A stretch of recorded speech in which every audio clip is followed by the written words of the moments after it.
The Vibecatch podcast brings you the latest in employee engagement, workforce productivity, and people analytics.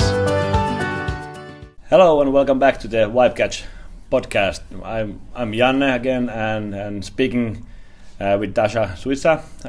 And this time we thought we would address the topic of employee engagement metrics. Like what is it, or how and what should you actually measure when you want to evaluate the engagement in a company?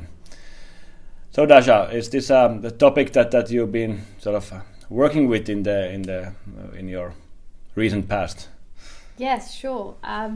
So maybe I'll just explain a little bit about both my experience and what I know from some studies. So I think I mentioned in some of the earlier podcasts that we know that the belief in senior management is something that is really important, and we know that it's one of the key drivers of employee engagement.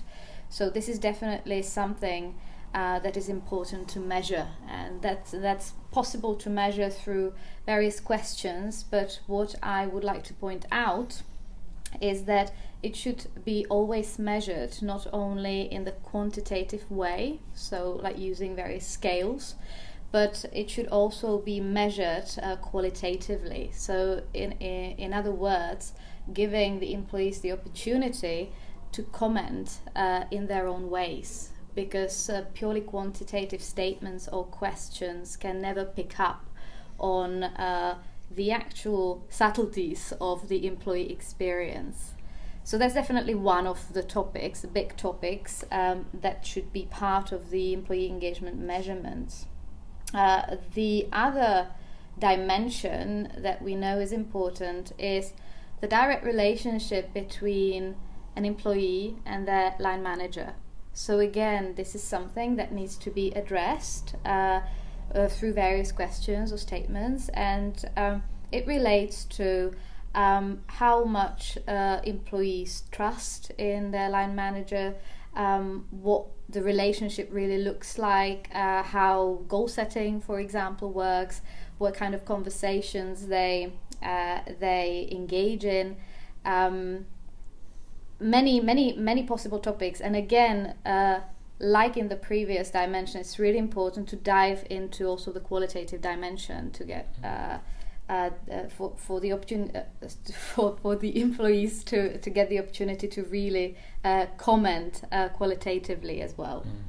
Then what is really a big topic as well is the level of opportunities that employees feel they're having for their growth. Yeah, so no matter if that is about pure learning and development, or if it's about let's say career opportunities that they see they have in the company, it's something that's definitely impacting employee engagement as well. So again, this is something that needs to be measured.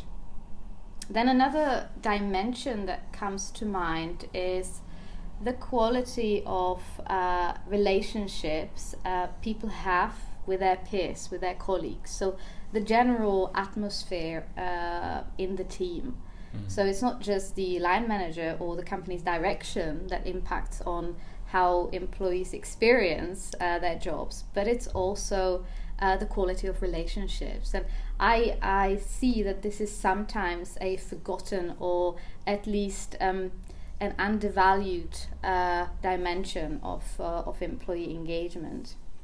And then last but not least, what also impacts on levels of employee engagement is simply the way the infrastructure that they have around them to do their jobs well. So how systems and processes work, are they messy, or are they actually supportive of their role? So again, an extremely important dimension. So I'm not saying these are all the dimensions, but these are the ones I consider really key. Yeah, there's a couple of things you mentioned that I think would be interesting to address a bit more. Maybe I'll first go into you mentioned several times kind of the need to have like a qualitative measurement of the engagement metrics and other engagement factors, and also to kind of let the employees to tell in their own words like what it is actually that they request. I think the challenge with that is, of course, especially with big organizations, is how to handle that data. There can be, of course, masses. There can be thousands of comments or ideas or suggestions. Do you have something in mind? How could you kind of structure that, or how should companies approach that? Should they actually look into it in a big picture, or would it make more sense to sort of slice that up and make it every manager's responsibility to look into their team's results, where the amount would be much more manageable? How do you see that? How do you actually how do you manage qualitative feedback, like open feedback?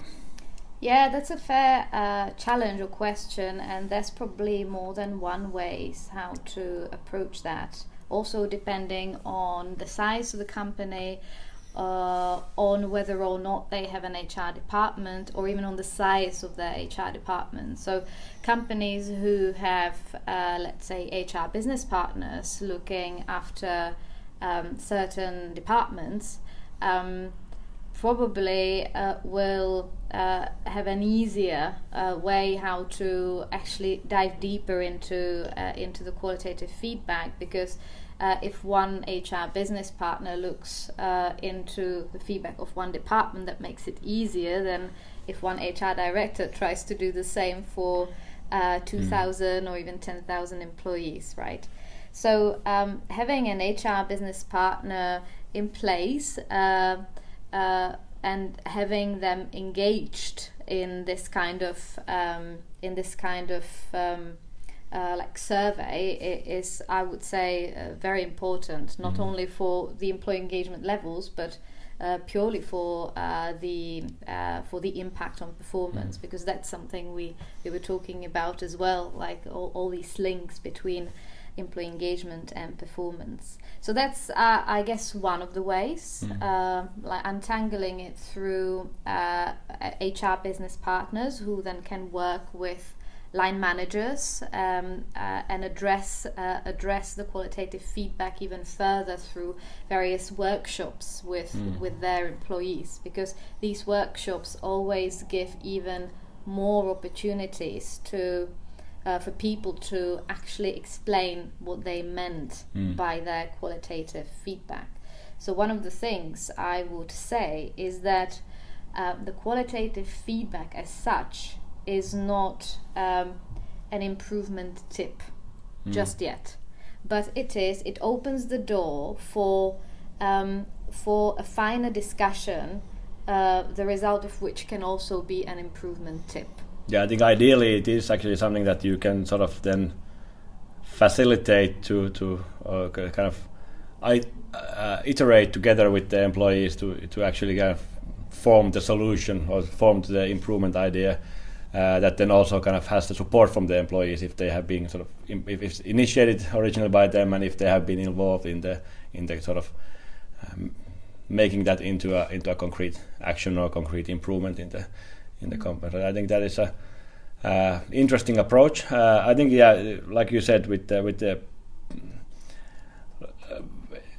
big amount of kind of qualitative feedback, it's of course there's technology also that might help you in sort of spotting some trends or analyzing just free text, doing semantic analysis on it.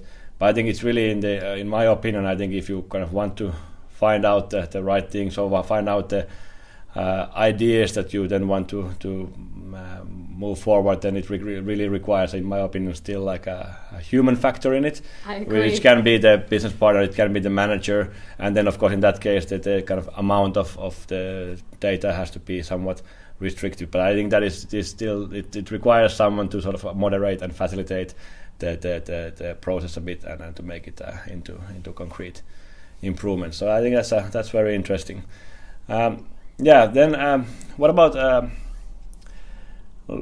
talking more about measuring engagement? I think there's of course kind of two approaches there as well. I mean, you can measure sort of the organization's engagement levels or performance, or you can look into individuals' any right or wrongs there, or is this also kind of a mixed field where you think that it's a bit of both? Definitely a bit of both, because the organizational performance is created by individual. It's a function of individual. Not performance, but engagement. So I definitely believe that the right approach goes to really untangling individual feelings around how employees are engaged and what they really think about the whole infrastructure and the whole environment in the company. And then obviously when you measure that, then you can consolidate the results into team results, and then these can be consolidated into whole organizational results. So I believe this is probably the right approach. Yeah, I agree there. It's one thing about the kind of the right metrics is of course, I mean, companies have been measuring employee engagement before that, maybe job satisfaction, different metrics with annual surveys or different kinds of employee surveys. I think the big question that companies I think need to ask is always the why. Why do we measure something? And I think that's something where the right metrics are then relevant. So I think it's important to really understand what in the end drives performance. I mean, when we talk about engagement, and we want to drive engagement, but that's, I think, the reason why we want to drive engagement is that we want to improve the performance of the organization. So what I see sometimes with engagement metrics is that they tend to be, not always, but sometimes a bit of a vanity metrics, is that you sort of end up optimizing sort of the happiness. I'm not saying it's not important that the employees are happy, but you kind of end up getting like happiness metrics in a way. Yes. Where you might end up in a situation where you have very happy employees, but who are not very productive, for example. Yes.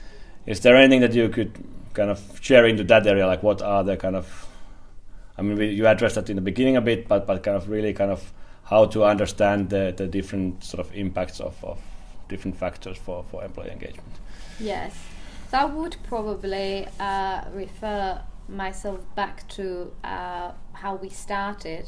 All the dimensions I mentioned are dimensions that we know have direct impact on employee engagement. So they are not satisfaction metrics. And this is something we talked about earlier, that we must not, as you said, confuse employee engagement with employee satisfaction, because I can be quite a satisfied employee, but that means I'm comfortable. And if I'm comfortable, it doesn't always mean that I will go out of my way and try and improve things. So being engaged means actually that I might even be a little dissatisfied. I might feel that something is quite challenging, but it is exactly that fine tension and that fine balance between slight dissatisfaction with how things work and feeling supported in how I can improve things. That is actually creating employee engagement.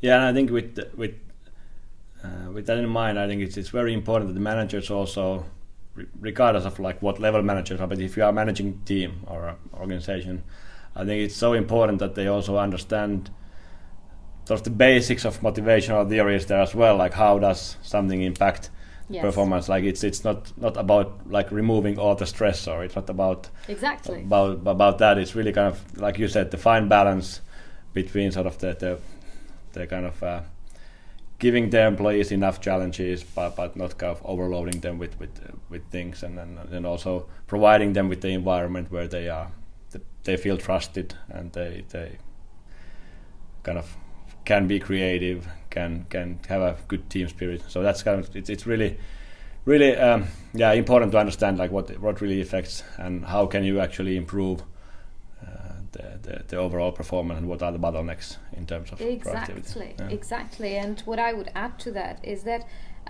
building on what you've just said, for example, about creativity, when you are being creative, very often you are experiencing states of flow. And we know that when you do experience flow, it's always a result of that balance between challenge and support. So I think companies who are overly focused on creating satisfaction or happiness might be slightly missing the point, because they might not necessarily create the ideal conditions for performance. That's very good. All right. Unless you have something still to add, I think we could start wrapping up for this session as well. Thank you very much, Dasa, again for this talk. Thank you for the listeners for tuning in, and let's stay in touch. Make sure you subscribe to Vibecatch podcast on vibecatch.com. Thanks for listening to the Vibecatch podcast. Visit our website, vibecatch.com, for more resources and insights on employee engagement, human productivity, and HR technology. Don't forget to subscribe to get the latest podcast right in your inbox.